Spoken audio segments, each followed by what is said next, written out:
চলেন আপনাদের সাথে আমার 4 দিনের হাসপাতাল জার্নির ছোট্ট একটা ভিডিও শেয়ার করি। হ্যালো এভরিওয়ান, আসসালামু আলাইকুম। কেমন আছেন সবাই? আশা করছি সবাই বেশ ভালো আছেন। আমি মূলত প্রচণ্ড পেটে ব্যথায় গত 15-20 দিন যাবৎ ভুগছিলাম এবং আমি আমাদের এখানে এমআই রুমে দেখিয়েছি, আর ওনারা আমাকে চট্টগ্রাম সাতকানিয়া হাসপাতালে রেফার করে, আর ওখানে গিয়েছিলাম। মূলত আমি গিয়েছিলাম ডক্টর দেখাতে, আর ওনারা আমাকে ইমার্জেন্সি পেশেন্ট দেখে ভর্তি নিয়েছিল। তো আমরা ওখানে ছিলাম টোটাল 4 দিন। তো চলেন আপনাদের 4 দিনের ছোট ছোট ক্লিপ শেয়ার করি। প্রথমেই আমরা সকালে একটু চা খেয়ে নিচ্ছিলাম যেদিন ভর্তি হয়েছিলাম ওই দিন।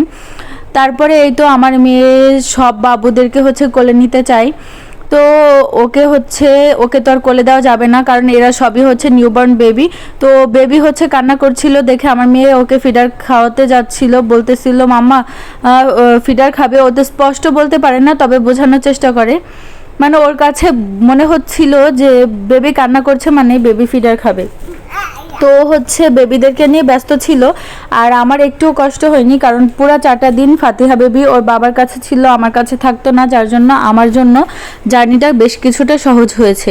তো এখানে ফাতিহা বেবি এমন একটা ভাব নিচ্ছিল, মনে হচ্ছে সম্পূর্ণ কলাটা সে খাবে, কিন্তু অল্প একটু খেয়ে বাকিটা আমাকেই দিয়ে দিয়েছিল। তো চলেন এবার আপনাদেরকে বলি অবশেষে আমার পেটে ব্যথার কারণ কি হয়ে দাঁড়ালো। আসলে আমার ইউটিআই প্রবলেম হয়েছে, যার জন্য এই পেটে ব্যথাটা করেছে, এবং আমি মোটামুটি সুস্থ। আমাকে এখনও ছাড়পত্র দিতে চেয়েছিল না, আমি অনেক জোরাজোরি করে এসেছি। তো যাই হোক, চলে এসেছি বাসায়।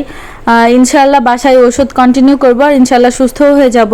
তো আমাদেরকে হাসপাতাল থেকে টোটাল 5 বেলা খাবার দেওয়া হয়। সকালের নাস্তা, দুপুর 12টায় একটা নাস্তা দেওয়া হয়, দুপুর 2টায় লাঞ্চ দেওয়া হয়, সন্ধ্যায় নাস্তা দেওয়া হয়, রাতের খাবার দেওয়া হয়। টোটাল 5 বার খাবার দেওয়া হয় আমাদেরকে।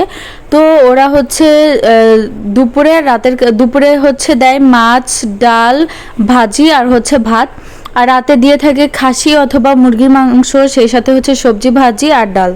এগুলোই আমাদেরকে খাবার দিত। আর সকালে, দুপুরে আর সন্ধ্যায় ফল, বিস্কিট, দুধ এগুলোই দিত। তো এই তো আমরা চলেও এসেছি আজকে। সবাই আমার জন্য দোয়া করবেন। সবাইকে অনেক ধন্যবাদ। আল্লাহ হাফেজ।